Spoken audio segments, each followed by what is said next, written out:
The deadliest mass shooting in our nation's history. This was an act of terror and an act of hate. Next on the KUSI News at 10, the latest after a shooting in Orlando leaves dozens dead and communities in fear. And closer home, a terrifying discovery. Police find a truck filled with explosives just hours before a festival in West Hollywood. And here in San Diego, community leaders are pushing a new plan to keep teens and children safe from gangs. And a little warmer weather ahead for San Diego. Also ahead, Flag Day and tonight's World of Wonder. That and a whole lot more of the KUSI News at 10 starts now. This is the KUSI News at 10. Good evening, everyone. I'm David Davis. And I'm Ashley Rodriguez. Thanks so much for joining us. Thousands of people across the country are mourning the death of at least 50 members of the LGBT community in Orlando, Florida. But the terror didn't stop there. A man armed with explosives and an arsenal of guns and ammunition was arrested in Los Angeles. Police say he was intending on harming people at the Los Angeles Gay Pride Parade. But first, we begin with the mass terror shooting in Orlando. Yes, an act of terror is what police are calling the deadliest mass shooting in U.S. history. At least 50 people killed, 53 people hospitalized following a shootout and massacre at an Orlando nightclub early this morning. Attacks on any American, regardless of race, ethnicity, religion, or sexual orientation, is an attack on all of us. June 12, 2016 now marks the worst U.S. terror attack since 9/11 and the worst mass shooting in American history. 29-year-old Omar Mateen, armed with an assault rifle and handgun, opened fire inside a popular gay nightclub in Orlando. It was just one after another, after another, after another. After everybody was out, the shootings were still going, and the cops were yelling, "Go, go, clear the area, clear the area." At least 50 people were killed, more than 50 hospitalized. And as the day broke, hundreds of people began lining up at a local blood bank to donate. Police say Mateen was a U.S. citizen of Afghan descent, living in Fort Pierce, Florida with his family. He called 911 during the ordeal to pledge allegiance to ISIS. Do we consider this an act of terrorism? Absolutely. We are investigating this from all parties' perspective as an act of terrorism. Authorities say the shooting began about 2 o'clock this morning. Once on scene, police engaged in a shootout with the gunman outside the club. They say he somehow made his way back inside. The shootout turned into a hostage situation lasting for several more hours. Police say the gunman was later shot and killed by SWAT team officers after they broke their way into the club with an armored vehicle to help as many people as they could get out. World leaders are also reaching out to the victims of the Orlando terror attacks. The Prime Minister of Canada, Justin Trudeau, as well as Queen Elizabeth II of England, extended their condolences to President Obama. And closer to home, a man was arrested in Los Angeles, and police say he was on his way to the Los Angeles Gay Pride Parade. Santa Monica police arrested a suspect who they say was prowling around the route of the parade. The police received a tip from someone in the area saying the unnamed suspect may be armed and dangerous. And upon arrest, police say the man had multiple guns, including an assault rifle and hundreds of rounds of ammunition. Although the arrest just came hours after the worst mass shooting in U.S. history, the parade continued on schedule. 46 years ago, we took to the streets to march against violence, and we are doing the same thing today. And I encourage everyone to come out and support the community and be part of this. I want to thank Santa Monica Police Department for their good work and for the tip of a neighborhood person who led to that arrest. Now, police officials say they do not believe this incident is related to the shooting in Orlando. Just hours after that man was arrested in Santa Monica, the Los Angeles Pride Parade got underway. Hearts were heavy on this day of celebration after the tragic news of what happened earlier this morning in Florida. And to find out that, like, somewhere where people were having fun and somewhere where people were just celebrating who they were was now being, like, monster side, and like to be attacked in that way and like be trapped in like somewhere where you're supposed to feel safe and be who you are, it was scary. And we were all like, okay, well, at least there'll be a lot of people here, I'll be out in the open. But to be somewhere and trapped and feel like that just for being who you are, it's crazy. We wanted to come out. We didn't want fear to win. We heard obviously about what happened last night. We heard all the reports coming out of Orlando, and we wanted to be here supporting the community. We didn't want fear to win. We wanted to come out and show our pride. That was Los Angeles. Here in San Diego, over 1,000 people turned out for a vigil tonight in honor of those victims. KUSI's John Soderman joins us live from Hillcrest with that part of the story. John? Yeah, today at that rally, Councilman Todd Gloria told the LGBT community the following: I want you to go out tonight to Hillcrest, and I want you to go out to our bars. I don't want you to be afraid. And that's exactly what's happening tonight. This bar here, Flicks, is absolutely packed. Meantime, this is what the rally looked like, attended by over 1,000 people. A sea of support, sympathy, and empathy for their LGBT brothers and sisters in Orlando. 50 murdered, over 50 others wounded by a gunman who reportedly pledged his allegiance to ISIS. As over 1,000 people stand strong in Hillcrest, San Diego City Councilman Todd Gloria, who is gay, tells the crowd the gunman chose the wrong type of nightclub to target. You know, our movement, in many ways, started in a bar. Am I right? Yeah. And that movement was many, many decades ago, and yet we fought and we persisted and we continued until we won our freedom to marry. Am I right? And so to any terrorist or hater who wants to put us back in the closet, are we going to go back? We never will. We're with Orlando. We're with LA, even though that person got caught right away. Thank God that person got caught before anything could have happened in the parade this morning. I got a message earlier on Facebook that told me to go back in the closet, and I said no. Absolutely not. I'm here, I'm out, I'm loud, I'm proud. Thank you. San Diego does not support hate. San Diego does not support bigotry. San Diego does not support terror, and will fight it every single day and every single night. There are no specific credible threats to San Diego or specifically to the LGBT community.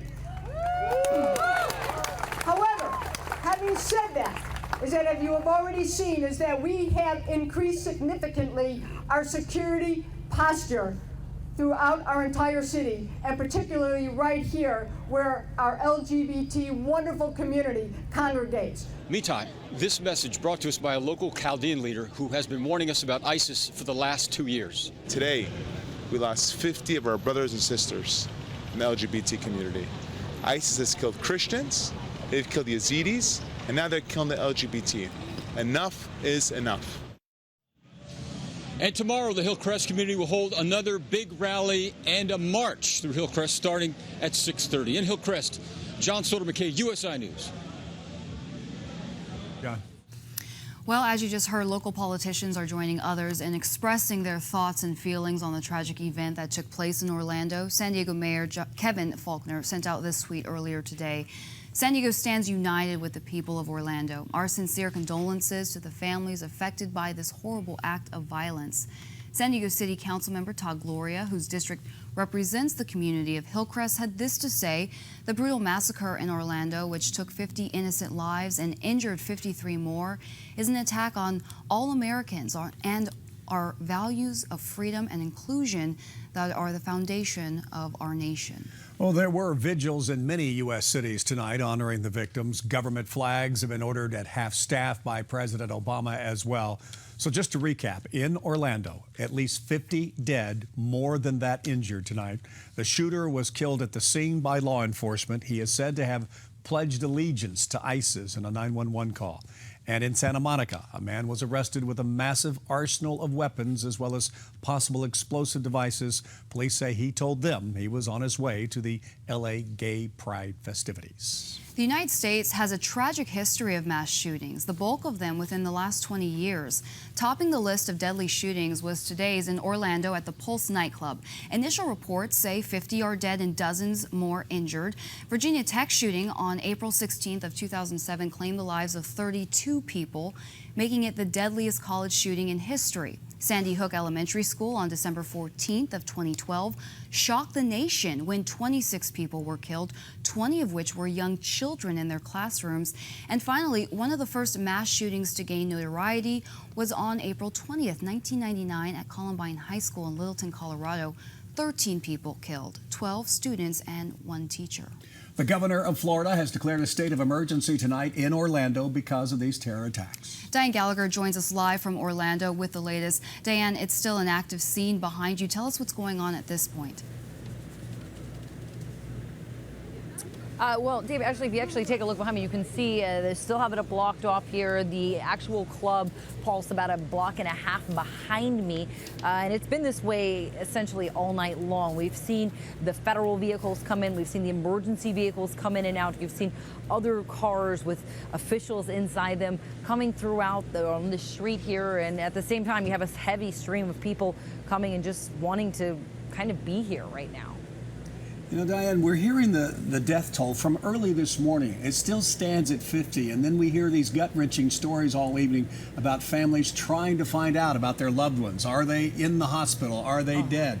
It's just been horrible.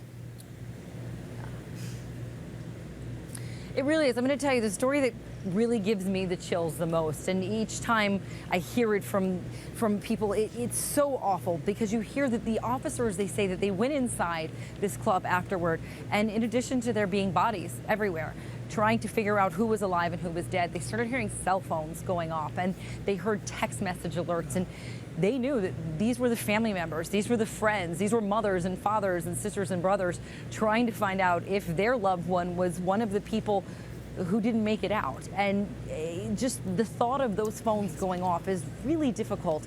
You hear the stories of the survivors, the people who did anything that they could do to make sure that they got out alive. The woman in the bathroom, she said that she covered herself in dead bodies and played dead until the officers came in and asked if anybody was alive, please raise your hand. That's when she knew she was okay. The entertainers who barricaded themselves inside of a dressing room and were able to crawl out a tiny hole in the wall that police officers had pulled an air conditioning unit out of.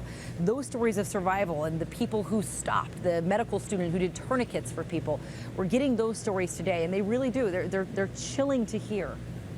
Absolutely. And what can we expect tomorrow? Obviously, you're still talking to people out there, and they're still gathering information, investigators. What can we expect to come out? Have they told you anything about that? So what we do think may be able to start happening tomorrow is the hope is we'll start to get more names of those victims. Only 8 of the 50 people killed have been identified at this point. And of course, when you have a massacre like this, of this magnitude, 50 individuals, it does take a long time to identify all of the bodies. It does take a long time to find the family, notify them before you can release those names. So a lot of people in Orlando tell us they're just waiting to find out if someone they knew may have been one of the victims, or if maybe they're in a hospital, if somebody was injured that they knew. So right now it appears that they are waiting to find out more about these victims. As far as the suspect is concerned, that gunman, they allowed people back into the building late tonight, probably about an hour and a half, 2 hours ago, that he lived in, after the FBI put a robotics team inside his condo to make sure that there was nothing there that would pose any dangers to anyone else who lived inside that building. They'd been evacuated for the most part of today. So slowly but surely, people who live in Fort Pierce, which is where his condo was, have been allowed to kind of assume somewhat of their normal life again, at least going back home. And hopefully the death toll doesn't climb any higher overnight. Diane Gallagher, thank you very much. We appreciate your time in Orlando. Well, ahead, community leaders are pushing with a new plan to keep teens and children safe from gangs. Still ahead on the KUSI News at 10, a group of former gang members are coming together to reduce violence this summer. And when the regular visiting hours are over, people will get to experience something special at a nearby monument when we come back.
Some breaking news to tell you about out of Southcrest this evening. Firefighters have responded to a call of a vegetation fire there in the 1700 block of Thor Street. That happened, about 30 minutes ago now. The northbound 5 freeway transition to the northbound 15 has been closed at the moment, as you see, and these are live pictures. As you see here, it looks like they have it under control, that it was no big deal, but we just don't know exactly what has happened. Only a quarter acre at this point. Looks like it's knocked down. One house was threatened, but again, from the looks of it, it seems like they've got it under control. Authorities are still on the lookout for a man wanted in connection with a suspicious death in Allied Gardens. Police say Raymond McLeod is a person of interest in the death of his girlfriend, Crystal Mitchell. Her body was found Friday afternoon in an apartment on Mission Gorge Road. Investigators say McLeod was driving a white 4-door sedan with Arizona plates. He may have also fled to Mexico. If you think you've seen this man, give San Diego police a call. One person was killed and another hospitalized this afternoon when the SUV they were riding in rolled off the 15 freeway and down an embankment just south of Arrow Drive. The car then caught fire before coming to a stop on Murphy Canyon Road. A woman passenger was ejected and pronounced dead at the scene. The male driver had to be removed from the wreck and was taken to the hospital. The San Diego Youth Development Foundation is leading a group of former San Diego gang members in an effort to help reduce violence this summer. The program is called Summer Night Lights, and it will promote positive youth development through programs and services to bring communities together. Organizers are now trying to get the city to support and fund them. Because this is the first year and the lack of funding, we kind of narrowed it down to 3 parks. And so the 3 parks that we're looking at is Colina del Sol Park, which is this park.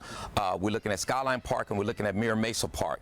And so we're hoping that on Monday, which the City Council will be meeting, that Murder-Co is going to be presenting a request to add funding to the budget so that we can get funding for this.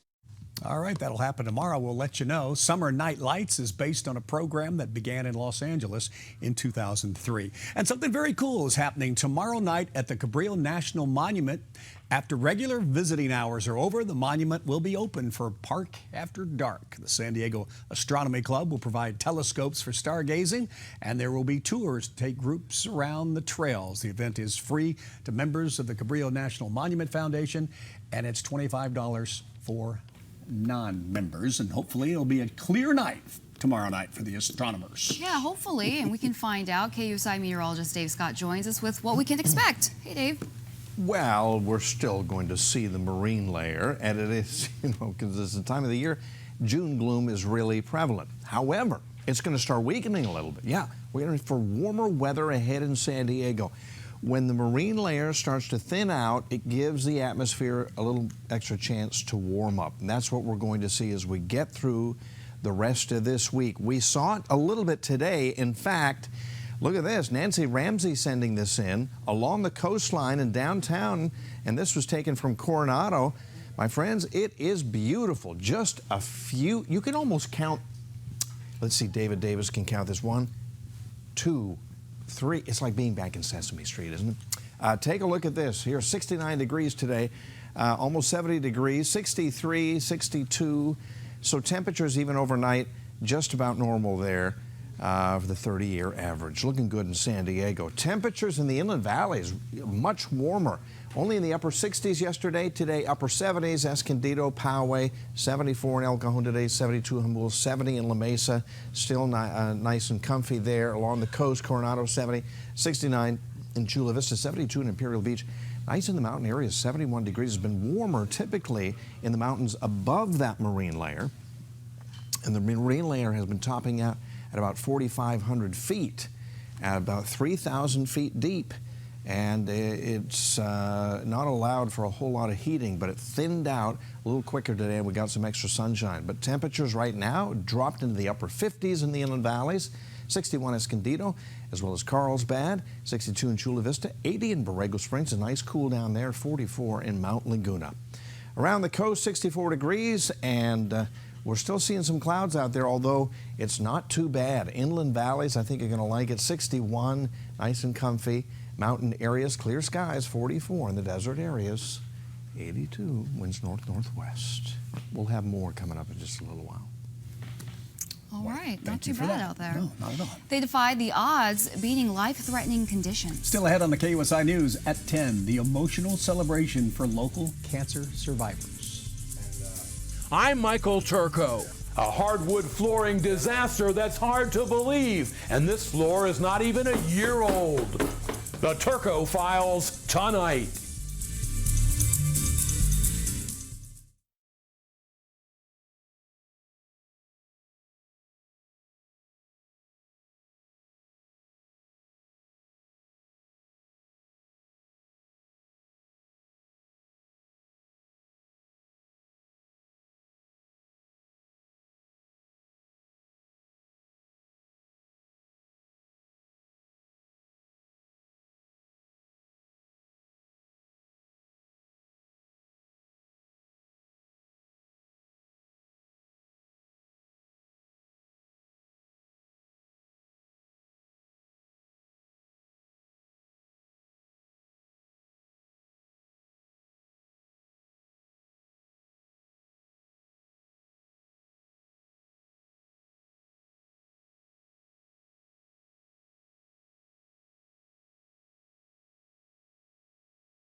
So we called KUSI's Michael Turco about a hardwood flooring job that went sideways. Turco says he spent over $15,000 on that flooring, and now half of it needs to be replaced.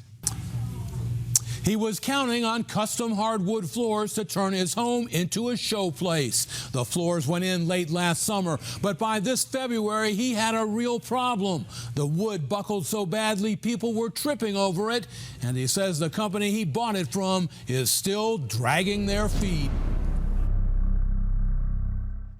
A rug in their Escondido living room covers up what happened to their hardwood floors here. The boards had to be pulled out to see what went wrong. This whole area came buckled, and the wood is all back here. The glue stuck to the concrete slab, but not the floorboards themselves. The wood came from Lumber Liquidators. They had it installed throughout the house, upstairs and down. We were always told by Lumber Liquidators, this is the hardest piece of wood. There's nothing that's gonna penetrate it, and you won't have a problem with that for years. You used a contractor recommended by Lumber Liquidators. That's correct. In fact, they work with Lumber Liquidators. Yes. And they did all the work. And they did all the work. If I didn't use them, then I wouldn't have any warranty on the installation. He says soon after that installation was done, the floor started making cracking sounds, and when they started moving furniture, as soon as we lifted up the sofa that was here, that's when that one just came straight up in the air. Not a matter of minutes or days, it came straight up in the air. You saw it happen. I saw it happen because the sofa that was here was holding it down. So it just, as soon as we lifted it up, it went up. And he says new problem spots keep cropping up almost on a daily basis. The floor is uneven. It still makes noises. And check out this area right below my feet. The worst spot is here in the kitchen, where a wooden speed bump has caused numerous severely stubbed toes.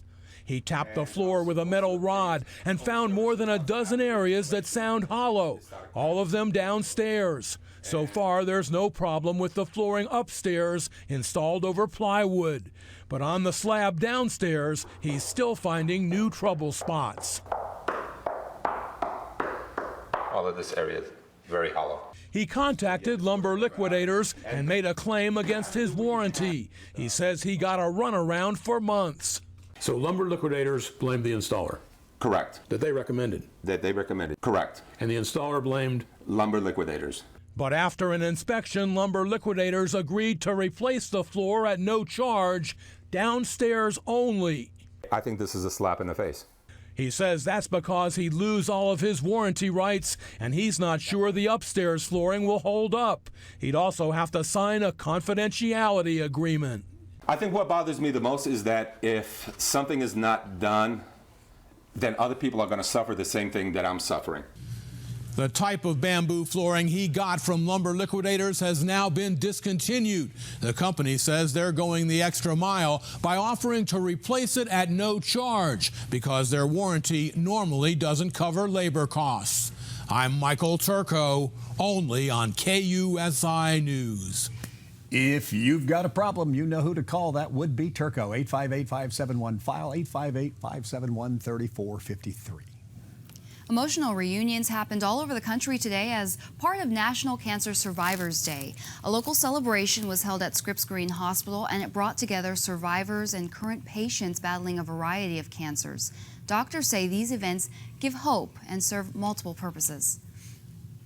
Survivorship is both a celebration, but also an indicator that people need to be cared for and monitored in the long term.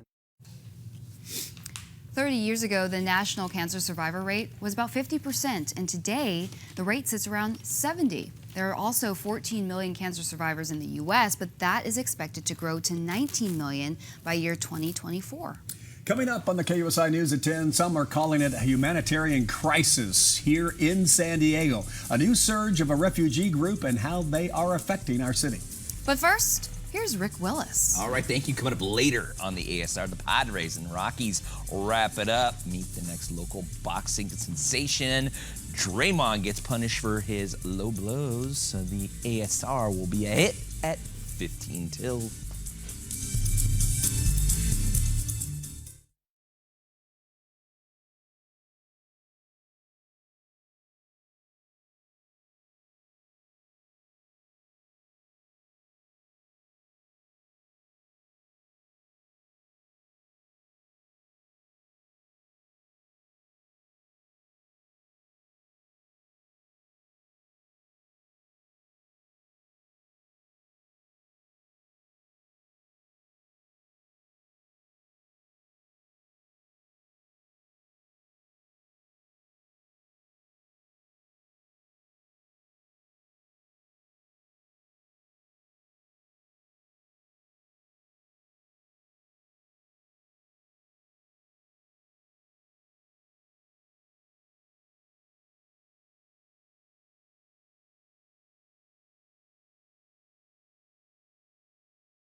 You're watching the KUSI News at 10. Many San Diegans are unaware of what's going on at the border these days, but local immigration rights activists are calling it a humanitarian crisis. Yeah, a recent surge in Haitians appearing at the San Ysidro crossing seeking asylum in the United States. Here's KUSI's Ed Linderman. While the presidential campaign might lead one to believe immigration concerns only concern Mexican migrants, it's easy to forget or overlook that the makeup of immigrants trying to get into the U.S. also includes Central and South Americans, Chinese, and as we saw for ourselves at a local church, Haitians.